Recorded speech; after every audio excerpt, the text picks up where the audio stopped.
but to honor, respect, understand, gain clarity, and to ultimately obtain growth. Welcome back to Breeannmonay. Real comfortable today. I got my, hopefully y'all can hear me because I don't have my little microphone, but I'm all comfortable today. Let me remember to look over here at y'all. But today's topic, I'm just gonna get right into the video. Today's topic is gonna be about conflict resolution.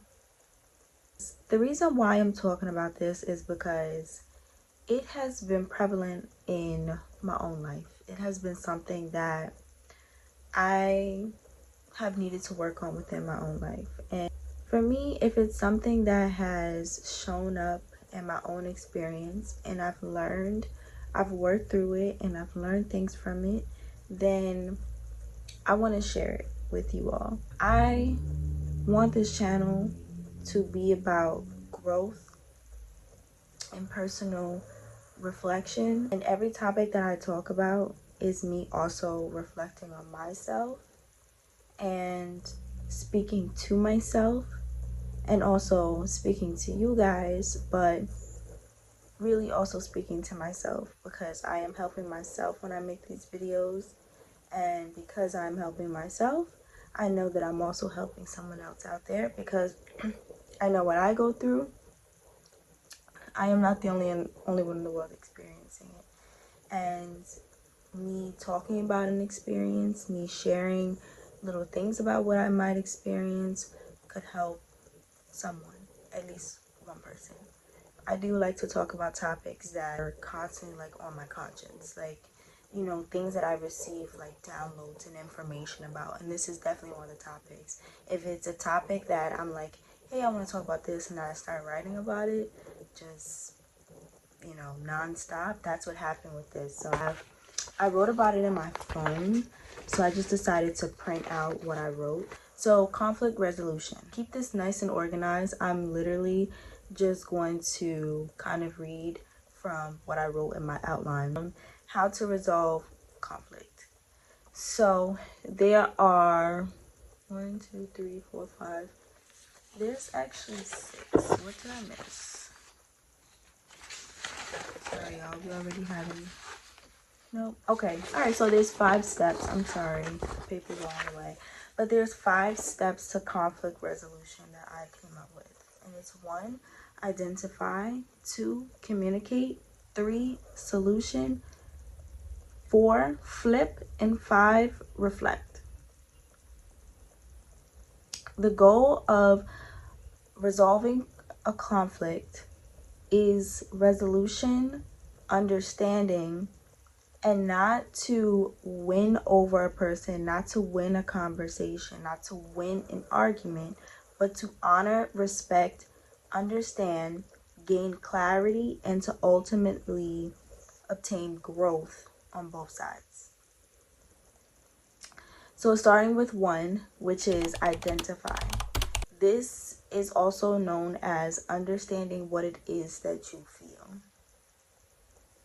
I meant to print out a picture of the emotional wheel, and I think I'm actually gonna do that. Okay, so I had to step away because I meant to, before I started the video, I meant to print out the actual feelings. It's an emotion and feeling wheel, not quote unquote. It is called an emotion and feeling wheel. It comes in color, but this one is black and white because we don't got, you know, color, you know. I'll show you first, right? And you could just look this up on Google. You know, I think obviously there's always different versions of things. But if you can see, the middle, the center, it gives you basic emotions that we might say, such as anger, fear, love, joy, surprise, and sadness, right? And then as you go out, under each, let's go with love, right? So in the love column, it gives you, what does that say? Peacefulness. I can't read backwards. I'm sorry. But love, right? It says peacefulness, tenderness, desire, longing, affectionate. And then the further you go out, it gives you even more detailed words: satisfied, relieved, compassionate, caring, infatuation, passion, attracted, sentimental. So what this is doing is basically giving you more specific vocabulary words than just the basic words that we usually use. So it gives you more detailed words to specifically pinpoint exactly what it is that we feel. Because we can say, oh, I'm angry, right? But you can be angry, but really just have resentment. You could be angry, but you could be aggravated. You can be angry, but you could be annoyed, right? And all of these things are classifications of angry, but you could get really specific with how you feel, right? I'm sad, but even more specific, I'm hurt. Oh, I'm sad, but even more specific, I feel lonely, right? So going back to step one, which is understanding what it is that you feel. Step one is solely having to do with yourself.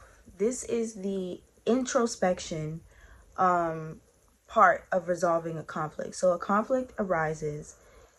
Practicing emotional intelligence, the first step would be to reflect on self. What it is that you feel. Now, obviously you can't walk around with this wheel, but looking at this wheel and studying this wheel would allow you to be more conscious and aware of different emotions, right, that are specific to each ones that are in the middle. So when they arise, you might say, okay, I'm angry, but like, what really am I, right? And I'm really annoyed, right? Or I'm really just frustrated at this one specific thing, right? What this does is help you understand self, and it will help you navigate step two when I get to it. So, why is it important to understand what it is that you feel? It's really important for you to understand what it is for yourself before you say anything to the parties outside of you, right? To who you may which have the conflict with, or even if you're just expressing yourself, right? But we're talking about conflict resolution. So the ideal thing would be for you to express yourself with the person that you have the conflict with, conflict or parties, okay? In order for you to say anything and present yourself with clarity, you need to understand what it is that you're feeling first. You need to understand what you were triggered by, what you're feeling, and why you're feeling it, right? You must reflect on your triggers. We all have triggers. It's natural. It's natural for us to feel every single one of these feelings and emotions. No one is exempt from feeling any one of these. And no one is saying you can't feel anything. But when you're resolving conflict, when you're practicing emotional intelligence, right, you need to understand what it is what you're feeling and what it is that triggered you to feel such way. Another thing is identifying the need behind the trigger. So what is it that you need behind this trigger? What is it that I need here, right? So we can say, let's pick something. Let's say you feel, for some reason, you felt dismissed, right? You got upset or angry because you felt dismissed. You did not feel heard. You felt like what you said wasn't acknowledged, and you felt very dismissed, right? So your trigger was being dismissed, right? Or not being heard. What is it that you need in this moment? You need to be heard. You need to feel understood and heard. Okay? Now this is you or I or whoever. This is the inner dialogue that you would have before you even say anything to the party. So I put, how is it that we understand what we feel? We use the emotion slash feeling wheel. We keep that in mind, right? What does it look like? What does understanding what it is you feel look like? I just kind of explained it. We have that inner dialogue with ourselves, and we ask ourselves, what is my trigger? And what is it that I need? Right? Because now we're identifying the emotion, we're identifying why, and we're identifying what it is that we need. But we're doing all this internally. When we move on to step two is to communicate. So now everything that we just reflected on internally, what it is that we feel, why, and what it is that we need, step two is where we now communicate that. Okay? So now moving on to step two, communication. Why is it important for us to communicate? Well, communication is important because it helps other parties or party clearly understand what it is you feel and why. The most important part of resolving a conflict, or one of the most important parts, is gaining clarity. And if you could clearly express with your words what it is that you are triggered or bothered by, it makes it 1,000 times easier. And not just for you, but for the other person. And I'm saying this as in, if you could take accountability for your own actions, the hope is that the other person is also taking accountability for their actions as well. And when two people who both know how to resolve a conflict, generally in the best way, then conflicts will be resolved a lot better, right? And people will be heard and understood. But getting back to communication, instead of placing blame on the other party, you were also taking accountability for your own needs. So what I'm saying here is that by identifying in step one what it is that you need from the situation, right? Here's what I feel, this was my trigger, and this is what I need. You're not saying, you didn't respect me, you didn't do this. You're taking accountability for your own self, saying, this is what I needed in this moment. This is what I didn't.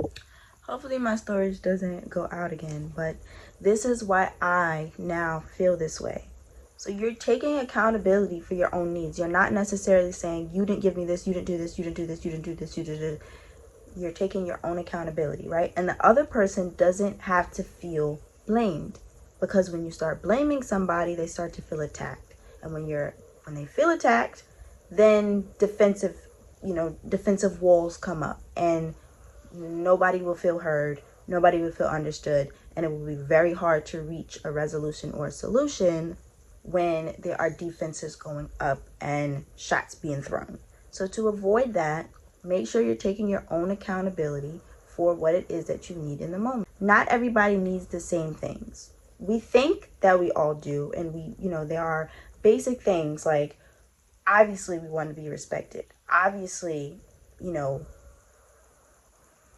there are, I'm really trying my best to get through this video, but my storage keeps going out.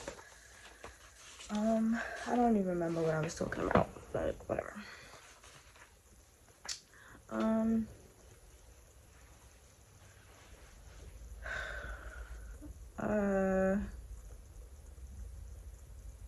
All right. So communication is important because it can help you fix or understand. It can help you.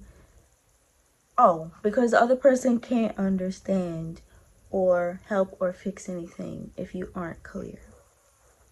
So saying I feel instead of I am. So this is just something I wanted to throw in there because,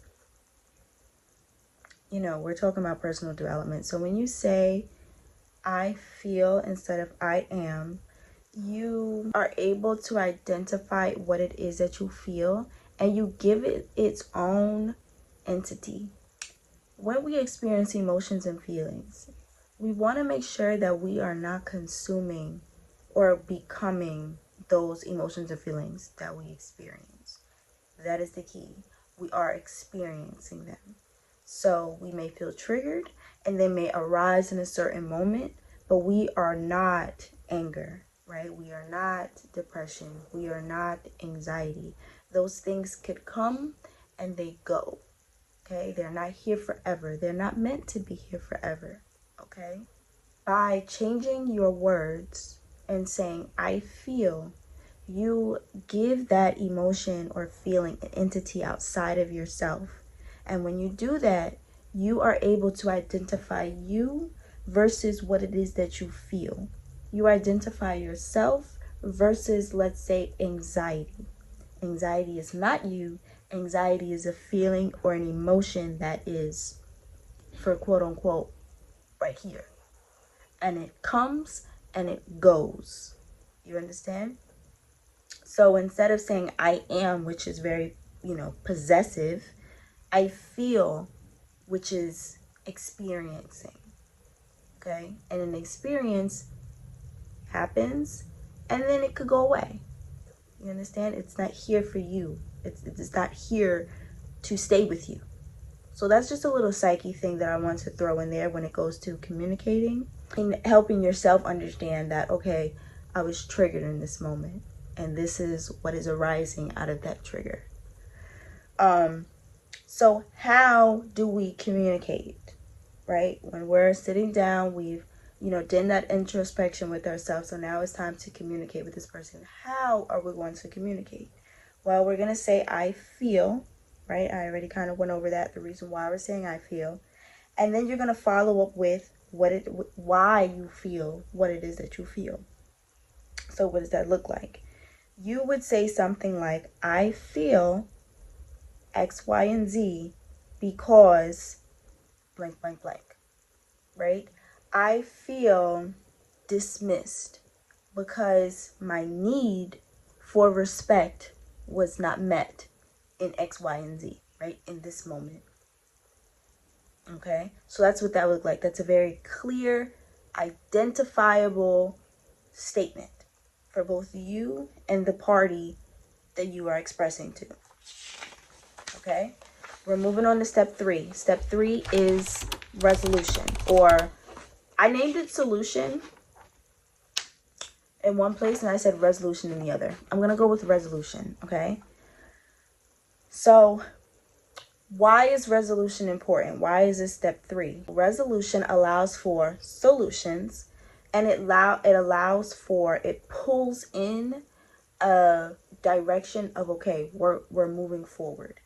We have clearly communicated, right? We have clearly communicated what the issue is. And I was kind of debating on if the resolution should be after some of the steps that I'm going to get to, or if it should be before.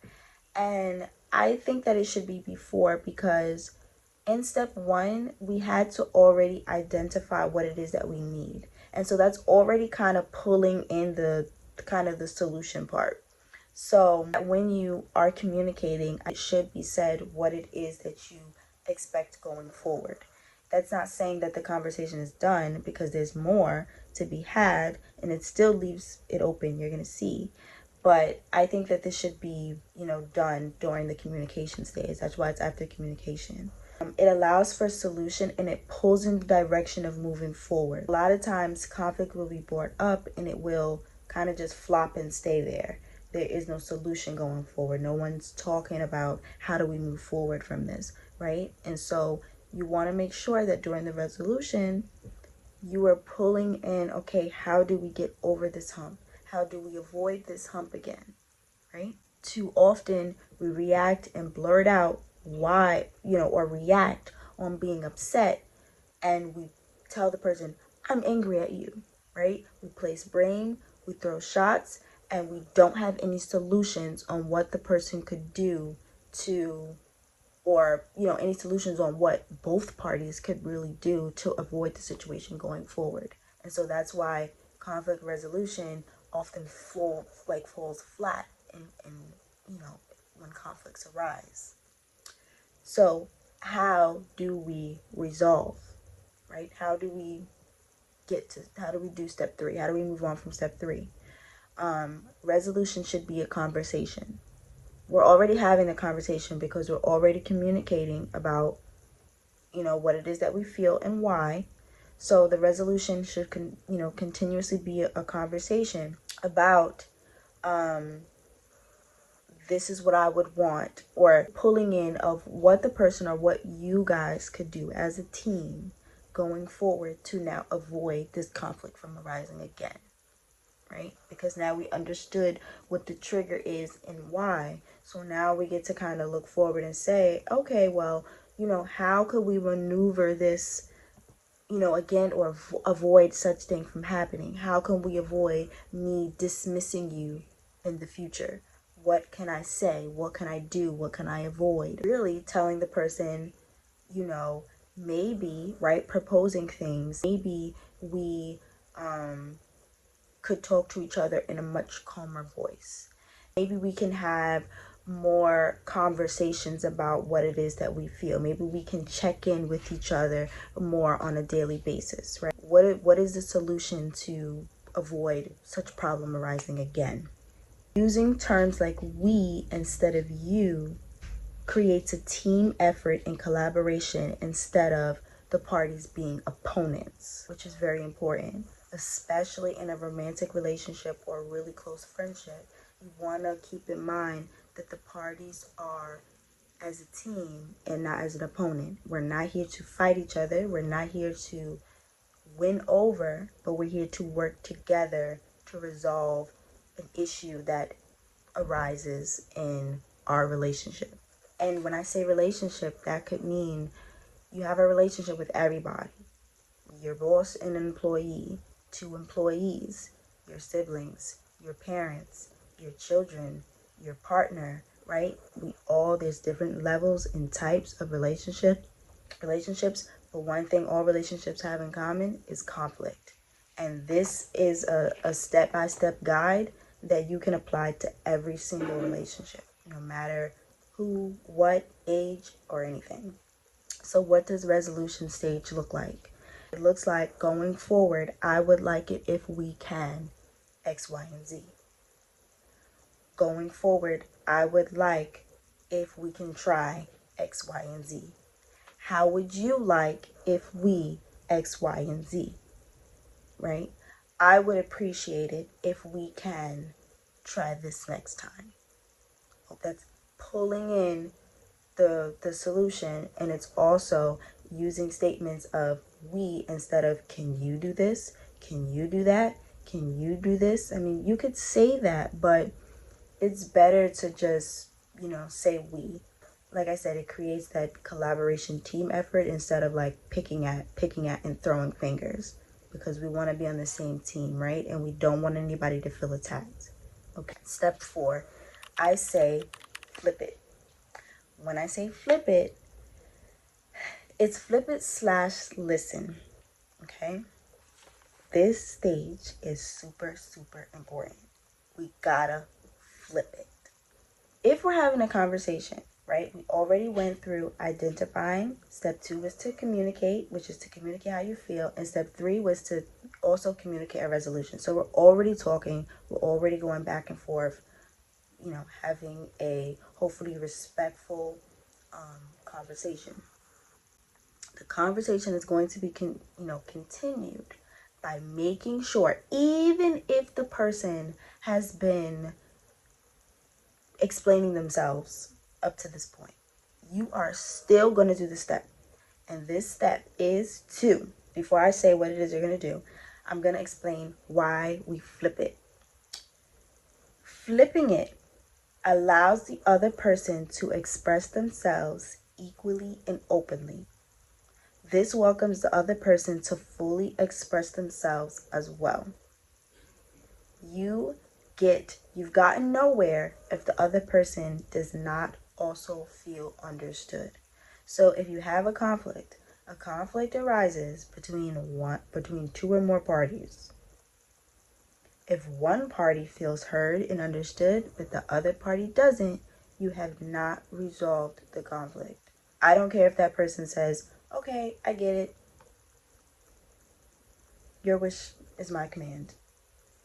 If that person does not feel seen, heard, or understood, your conflict is not completely resolved. So you must flip it to give that person, to acknowledge that you are giving that person the space to speak. Even if they've been speaking this far, I still say flip it and literally open the floor for them to continue speaking, you know?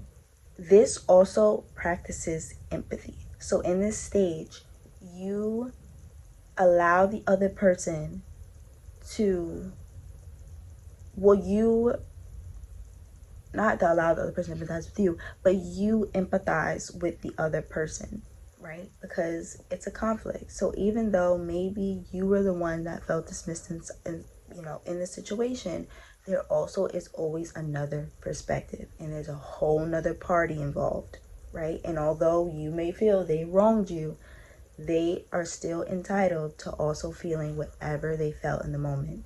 And it's important that you also acknowledge that, and that you also have empathy for their part. Maybe they can say, you know what?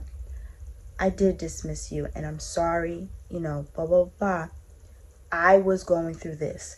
I had this on my mind. You know what I'm saying? It opens the floor for them to now say X, Y, and Z. 60% of conflicts are resolved just by active listening. So flip it also allows for empathy, and it also allows for listening, right? You can flip it, but listening is like literally goes hand in hand with flipping it. Okay. Because if you flip it and not listen, where are you getting at? You know what I'm saying? So 60% of conflicts are resolved by active listening, and 70% of conflicts can be avoided if parties practice empathy. So flip it is really focusing on having empathy and listening, okay? Empathy, by definition, is the ability to understand. Short definition, but it is the ability to literally understand. You do not have to agree with the other party to empathize, right? You do not have to say, okay, I agree with you, but you can say things such as, I see how that can make you feel. I see that from your perspective. Right? You can acknowledge by saying, I see that you are blah, blah, blah, blah, because blah, blah, blah, blah, right? How do we flip it, right? How do we do this?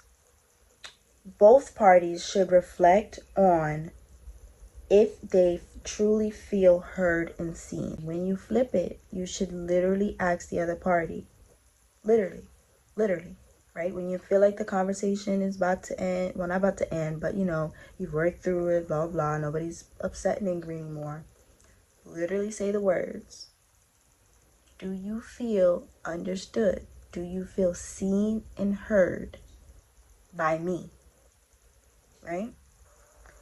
Hopefully the person is honest. They can say, yes, I do.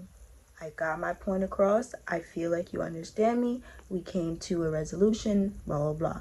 They can say, you know what? No, I actually have a little bit more to say. Okay? And you, as the receiver, have to allow them to speak. Okay? Listen to understand, not to be heard. So, and I am so guilty of this. I'm so guilty of this.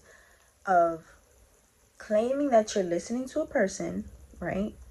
But your mind is somewhere else, meaning you were thinking about the thing that they said to you or did to you in 1999. You are anticipating what you're going to say next, right? Because they've said something and you're like, wait, that's not how it went, but you know what I mean? And maybe you don't blurt it out, but in your head, you were just planning what you're going to say the second you get a chance. Maybe you're literally just flat out not listening to the person. You're thinking about, I got to go get dinner. I got to do this, that, and the third. Listening is literally listening to what the person is saying to you, okay? Allow yourself to be present in this person's words, okay? Allow yourself to be present in having empathy for them. How can you have empathy if you're not even listening to what they're telling you? You have to listen, okay? And one thing that I recommend is to say things that are reflective. So I learned this in nursing school. When communicating with patients, they went over like how to I forgot what they called it, but basically how to effectively like listen, saying to do something called reflective responding and reflective responses. We'll leave it at that. Reflective responses, right? And so what that means is if a person says, I felt dismissed because blah, blah, blah, blah, right? I say, listen, allow the person to talk, say, use eye contact, right? We'll get into that later, but, allow the person to speak. Don't come back with, shut it up. Let the person speak, okay? When it comes time for you to respond, use reflective responses, meaning reflect on what they just said to you. If they said, this made me angry because I felt dismissed, literally repeat back what they said. And I'm not being funny. You know what I'm saying? Literally repeat what they said. Okay? What I'm hearing is, you can say, for example, what I'm hearing is, you felt dismissed in blah, blah, blah, blah, blah, and this made you feel angry. Those are the exact words they just said. You did not flip, you did not add, you did not twist. You literally just said what they said. In that moment, they should respond with, yes. Maybe they'll have some more to add to it, okay? But you were literally reflectively responding to them, okay? You can also ask a question. And the way that I recommend you ask the question, right? You can say, for clarity, you can say, are you saying, or what I'm hearing is, or you can say, are you saying that I made you upset because I, did not say good morning to you. I walked past you and I didn't speak to you today. But that is gaining clarity and understanding. And that other person should honestly feel heard and seen, because if they are expressing themselves and you were literally repeating back what they're saying, then they should feel heard, okay? But I do want to call something out.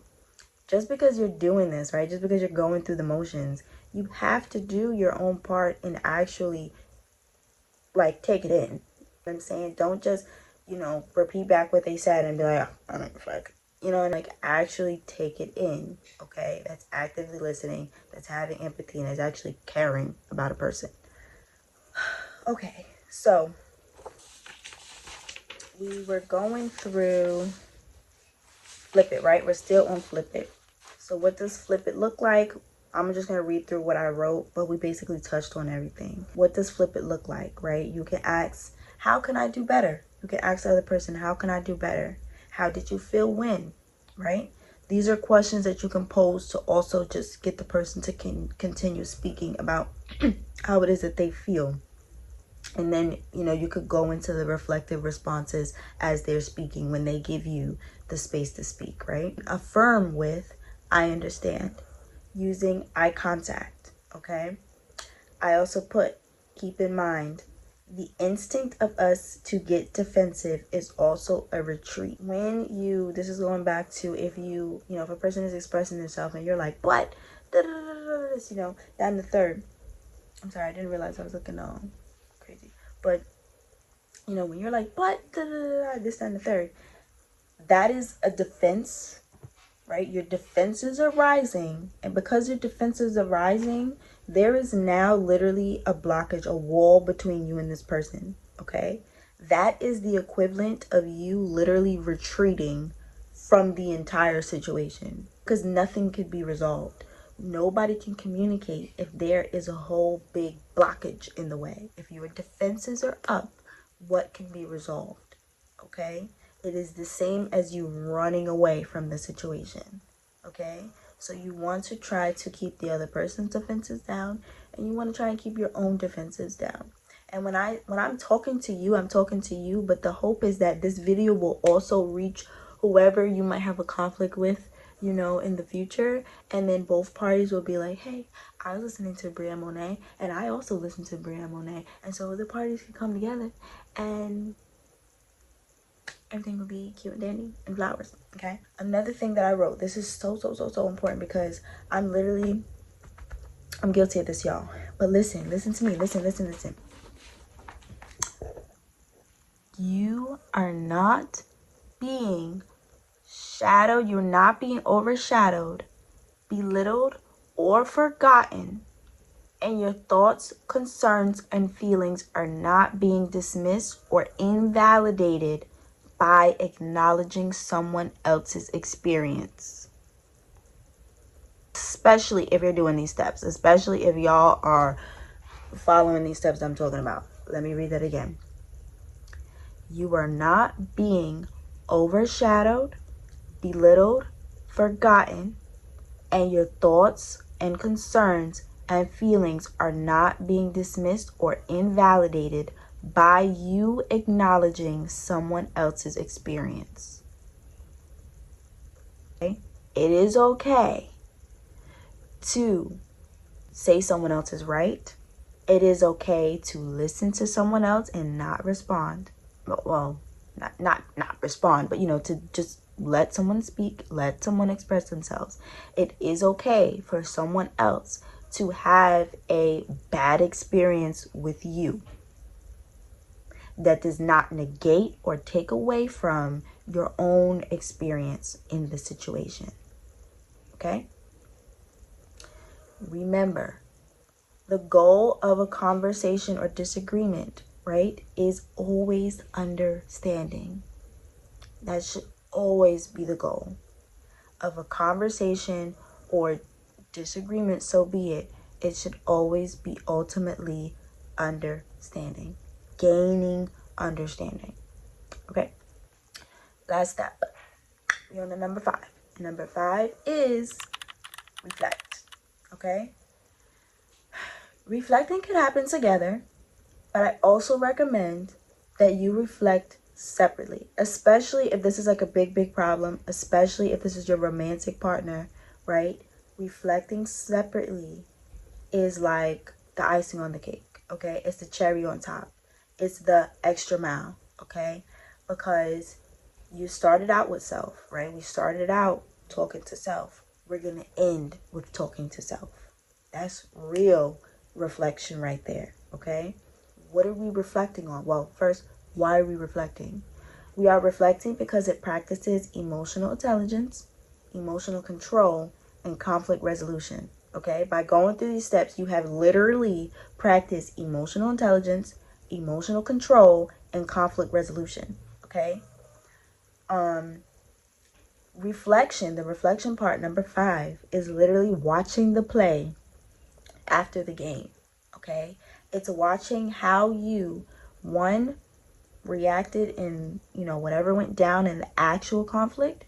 And it's also allowing you to watch and understand and reflect on how you guys talked about it afterwards. It's important to really acknowledge, to really just think about, okay, like, what was my part?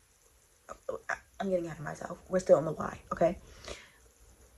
Why reflection is needed is because it allows for growth. Remember in the beginning, I said the goal is to honor, respect, understanding, clarity, and ultimately growth. Last step here. Where did I do that? This last step, reflection, is really where the growth is going to happen. How do we reflect effectively, right? We ask ourselves questions. We internally think, right? If this was really like a big thing, journal about it, okay? But you want to think about how it went. What went well about our communication? What didn't go well about our communication, right? What happened to arise the conflict, right? What could I have done differently, right? This is also the space where this space is very, very important. Reflection is very important because in the previous step, we made sure to give the other person the space to talk about how they felt, to tell us, what bothered them. The person might have told us what they, things that you guys could have done in the future to avoid, the situation. You don't want to just leave that conversation and then just never think about it again. If you truly care about this person, this is the person that you're going to be seeing and doing close work with, or you love this person, you're going to be living with this person, like, you want to listen to what it is that they said and you want to take it in. And this is the part where You actually want to make sure that you are really soaking this in. Like, okay, let me make sure I make a mental note to try my absolute best. And we're not perfect. I'm not perfect at all. But to try my absolute best going forward to make sure that I do X, Y, Z that this person said that we try, or that they need from me, right? Or to avoid, whatever. What does this look like? What might you literally ask yourself during this reflection process? You may ask yourself, what did this person just express to me? You already know, right? You shouldn't be like in la la land. You should already know if you were listening. But asking what did this person express to me is like just allowing, those wheels to continue to turn, okay? What did they just express to me? They expressed to me they need to make sure that, respect, whatever it is. How can I really make these changes? How can I really acknowledge what it is that they brought to my attention? How can I honor what this person just said to me going forward? What could I have done better? Even if you felt like this was the best conflict resolution you've ever done in your entire life, let's say you even had the guide right next to you, you're still going to ask yourself, what could I have done better? Always. If we all, every single one of us on this planet took the time to always acknowledge, what could I have done better? It will make us such better people to live amongst, because that is literally looking yourself in the mirror every single time. That question alone is literally forcing you to look in the mirror, okay? And then second to last bullet point I put is acknowledge and celebrate what went well. Celebrate what went well. You could do this by yourself, or you could do it with the other party or parties, right? You could celebrate and be like, yo, you know what? We really did have a big hoo-ha. But you know what? We really did talk it out really well. I felt really heard, and it seems like you felt really heard. Blah, blah, blah. That could be the conversation. But it's drawing light to, you know what? We had a problem, but we were able to resolve it, right? That step is actually very, very important too.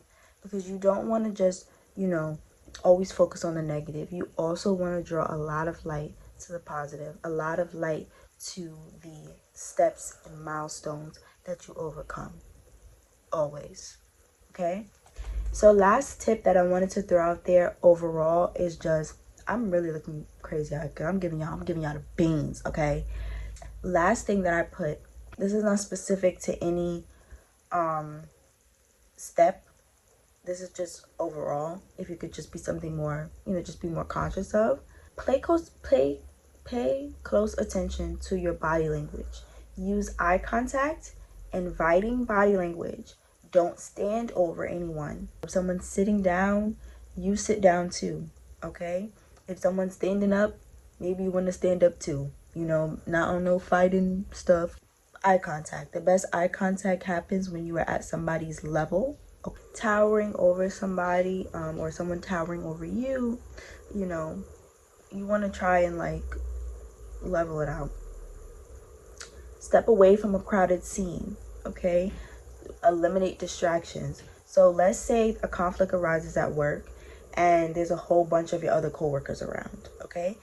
It's best that you both get away to have this conversation. Step away with just you two and have this conversation. Or maybe you can have an extra party there that's going to be neutral and,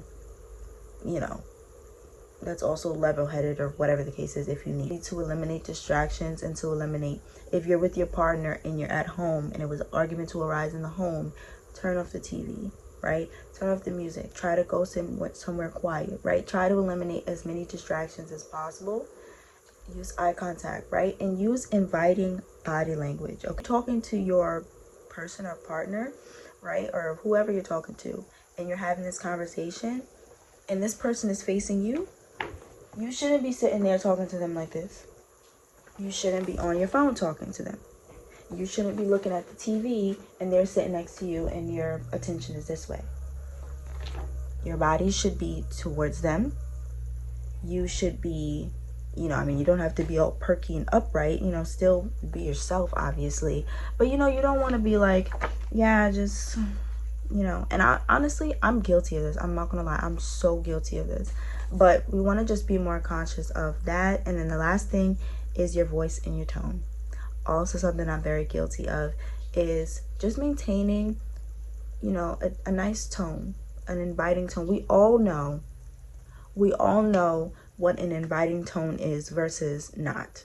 Okay, we all got mamas that yelled at us. Okay, we've all experienced somebody rude.